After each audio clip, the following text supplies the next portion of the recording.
할렐루야. 오늘 하루도 하나님의 사랑과 은혜 가운데 기쁘고 감사하게 사는 하루가 되시기를 바랍니다. 다 같이 사도신경으로 신앙 고백 같이 하심으로 새벽 예배 하나님 앞에 같이 드리십니다. 전능하사 천지를 만드신 하나님 아버지를 내가 믿사오며 그 외아들 우리 주 예수 그리스도를 성령으로 잉태하사 동정녀 마리아에게 나시고 본디오 빌라도에게 고난을 받으사 십자가에 못 박혀 죽으시고 장사한 지 사흘 만에 죽은 자 가운데서 다시 살아나시며 하늘로 오르사 전능하신 하나님 우편에 앉아 계시다가 그로서 산 자와 를 심판하실 성령 믿사오며 거룩한 공회와 성도가 서로 사는 것과 죄를 주는 것과 몸이 다시 사는 것과 영원히 사는 것을 믿사옵나이다. 아멘. 할렐루야. 하나님 말씀은 계시록 11장 3절 말씀부터 6절 말씀까지 제가 봉독해 드립니다. 요한계시록 11장 3절로 6절에 있는 말씀입니다. 내가 나의 두 증인에게 권세를 주리니 그들이 굵은 베옷을 입고 1260일을 예언하리라. 그들이 이 땅의 주 앞에 서 있는 감람나무와 두 촛대니 만일 누구든지 그들을 해하고자 하면 그들의 입에서 불이 나와서 그들의 원수를 삼켜버릴 것이요 누구든지 그들을 해하고자 하면 반드시 그와 같이 죽임을 당하리라. 그들이 권능을 가지고 하늘을 닫아 그 예언을 하는 날 동안 비가 오지 못하게 하고 또 권능을 가지고 물을 피로 변하게 하고 아무 때든지 원하는 대로 여러 가지 재앙으로 땅을 치리로다. 아멘. 유대인들이 가지고 있었던 신앙 가운데는 마지막 날, 주의 날에 임하기 전에 하나님께서 특별한 사자를 보내시리라 그런 생각이 늘 있었습니다. 왜냐하면 성경 말씀들이 그렇게 말하고 있기 때문이죠. 말라기에서도 보면 만군의 여호와가 이르노라 보라 내가 내 사자를 보내리니 그가 내 앞에서 길을 준비할 것이요 보라 여호와의 크고 두려운 날이 이르기 전에 내가 선지자 엘리야를 너에게 보내리니 그런 말씀이 있습니다. 마지막 때가 되면 하나님께서 사자를 보내시리라. 이 말씀에 관한 이야기들이 여러 가지로 해석이 되고 있죠. 요한은 마지막 고통의 날이 오기 전에 이 하나님의 사자들이 올 것이라 그렇게 말하고 있습니다. 이 사자들은 예언하는 직책을 가지고 3년 반 동안 공포와 파멸에 관한 우울한 메시지를 전할 것이다. 본문 말씀에도 보면 내가 나의 두 증인에게 권세를 주리니 그들이 굵은 베옷을 입고 1260일을 예언하리라. 그렇게 말씀하고 있습니다. 왜 하필이면 하나도 아니고 두 증인인가 여러분들이 생각하시는 분들이 있으실 텐데 성경에서 둘이라는 숫자는 증언을 설립시키는 최초의 숫자입니다. 두 사람의 말부터 믿어준다 그런 얘기죠. 그래서 항상 두세 증인이 있어야 될 것이라 그런 말씀이 성경에 많이 있는 이유가 두 사람의 말부터는 한 사람의 말은 신빙성이 없지만 두 사람부터는 그 사람이 말하는 것을 인정해 준다 그런 의미가 있습니다. 여기서 두 증인은 그래서 숫자로 두 사람이라고 하는 것보다는 그 사람들의 말은 확실하다, 믿을 수 있다 그런 의미를 가지고 있는 것이고 또 이들이 뜻하는 것은 바로 교회를 말하는 것이다.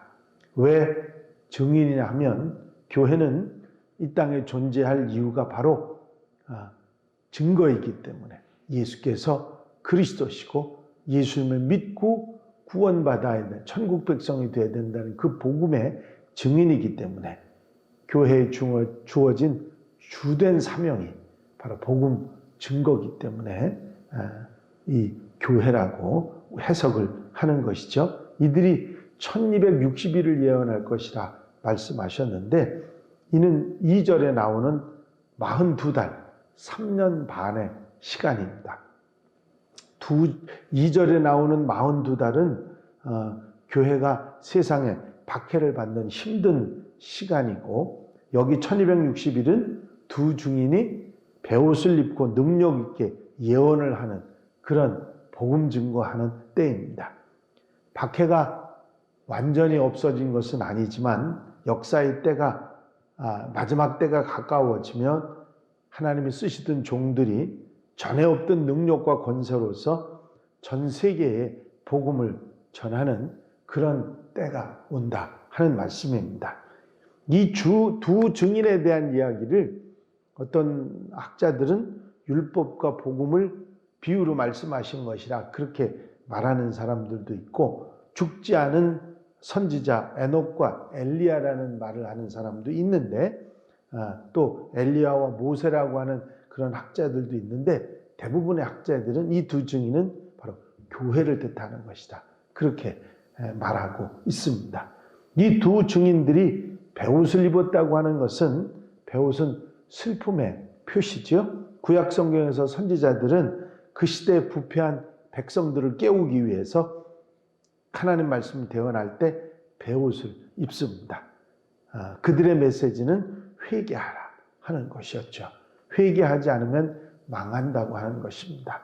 지금도 교회의 사명은 세상을 향해서 회개하라고 하는 메시지를 전해야 하는 것이죠.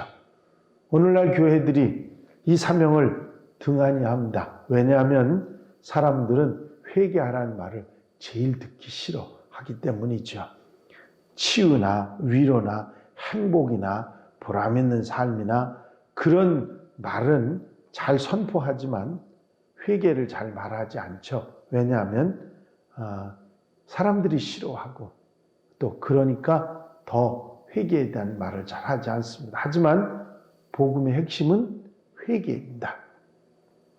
우리는 고쳐 쓸 수 있는 그런 중고차가 아니고 폐차시켜야 될 구제불능의 죄인이고 그렇기 때문에 회개하고 돌이켜야 한다는 말씀이지요. 이것들을 자꾸 희석시켜서 달콤하게 말하려고 하면 안 되는 것입니다. 4절에 그들은 이 땅의 주 앞에 서 있는 두 감람나무와 두 촛대니 말씀하고 있습니다. 이 두 증인이 두 감람나무와 두 촛대라고 말하죠. 여기서 두 증인이 두 감람나무, 두 촛대 이렇게 표현하니까 여러분들이 어떻게 두 증인이 두 감람나무, 두 촛대 그렇게 여러분들이 자꾸 생각하시면서 숫자로 계산을 하면 안 맞아요. 증인이 증거로서 이렇게 촛대와 감람나무가 있어야 된다. 증언을 하기 위해서. 그렇게 해석하면 쉽게 그냥 금방 받아들여. 숫자로 어떻게 둘이 넷이 되지? 그렇게 받아들이면 어렵다는 얘기죠. 여기서 촛대는 교회를 말하는 거죠. 두 촛대는 그럼 뭘까요? 확실한 교회. 분명하게 복음을 바로 증거하는 모두에게 보여주는 그런 교회. 이 감람나무는 기름을 공급하는 것을 말하죠. 기름이 촛대에 들어가면 빛을 발하죠. 바로 기름은 성령의 능력입니다. 성령의 기름이 촛대인 교회에 임해서 능력을 발휘하게 되는 것을 말하는 것이죠. 감람나무와 촛대는 성령의 권능을 받아서 온 세상으로 복음을 전하는 교회를 말하는 것입니다. 그래서 3절에서도 주님께서 두 증인 교회에 권세를 주실 거라 말씀하고 있습니다.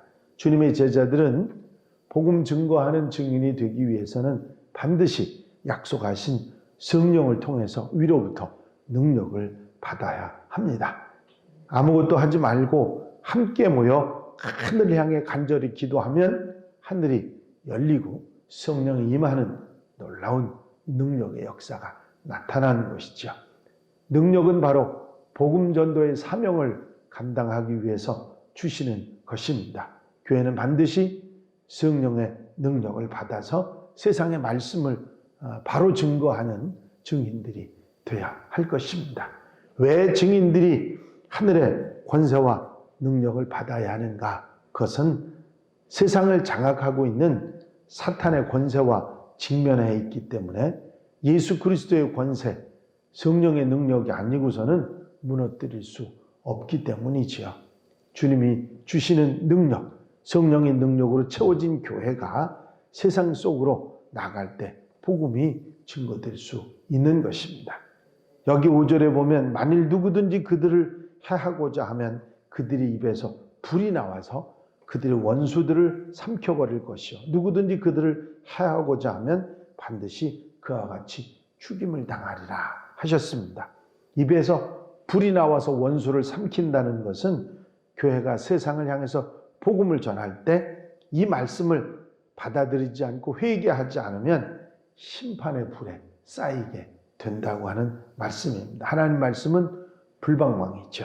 하나님의 말씀에 나갈 때 성령의 불이 함께 나가는 것입니다. 교회는 불같은 말씀으로 악한 사탄의 실체를 나타내고 세상의 죄악을 드러내고 어둠의 권세를 물리쳐야 하는 것입니다.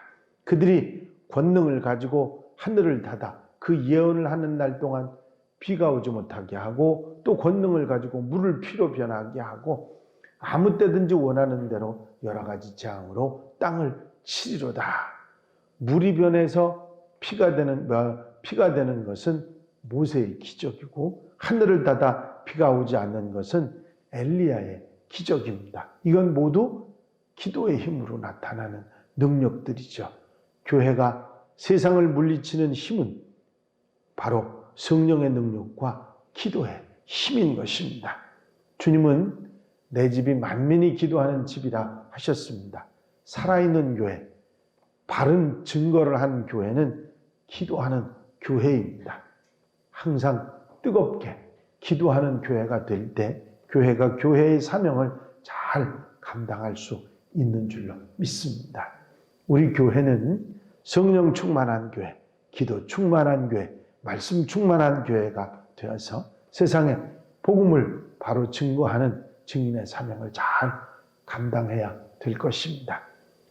성령은 우리에게 찾아오셔서 우리로 하여금 소통의 힘 그리고 능력을 받게 해주시는 놀라운 역사를 일으키십니다. 이런 우스갯소리가 하나 있어요. 미군 부대가 있는 경상도 어느 마을에서 있었던 일입니다. 새벽 기도를 마치신 할머니 권사님이 집으로 돌아가기 위해서 버스를 기다리고 있는데 그 옆에 미군들이 몇 사람 서 있었습니다. 자주 얼굴을 마주쳤기 때문에 이 미군들이 이 할머니 권사님한테 헬로우 하고 인사를 했답니다. 그리고 기다리던 버스가 오니까 할머니가 기뻐가지고 미군들한테 왔대이 했습니다. 버스가 왔다는 말이죠. 근데 미군은 할머니가 왔대이 그러니까 오늘 무슨 요일인가 하고 묻는 줄 알고 대답을 먼데이 그랬습니다. 할머니는 이거를 또 먼데이라고 듣지 월요일이라고 듣지 못하고 무언데 하는 말로 듣고서는 버스데이라고 버스데이라고 대답을 했어요. 버스데이 그랬습니다. 버스가 왔다 그런 얘기죠. 근데 할머니가 하는 버스데이를 미국은 생일로 듣고 해피 버스데이라고 말했다고 했죠. 그게 참 재미있는 얘기 중에 하나인데 제가 이렇게 재미있게 표현을 못해 죄송한데 미군과 이 할머니 대화는 우리말과 영어가 섞여가지고 무슨 말인지 잘 못 알아듣는 소통이 안 되는 그런 얘기죠. 성령은 우리로 하여금 소통이 되게 하시는 능력입니다. 알아듣게 하고 깨닫게 하고 아멘하게 하고 하는 게 성령의 역사인 것이거든요. 그렇습니다. 성령을 받으면 우리는 하나님과 소통하게 되고 그리고 세상에 복음을 증거하는 그런 능력의 사람이 되는 것입니다. 언제 어디서나 성령의 사람이 돼서 하나님과 소통하고 세상에 복음의 능력을 가지고 나아가는 하나님의 백성들, 이 마지막 때에 하나님께서 주신 사명을 잘 감당하는 하나님의 사람들이 다 돼야 할 줄로 믿습니다. 오늘 하루도 이 아름다운 사명에 아멘하며 승리하는 복된 하루 되시기를 주의 이름으로 축원합니다. 기도드리십니다.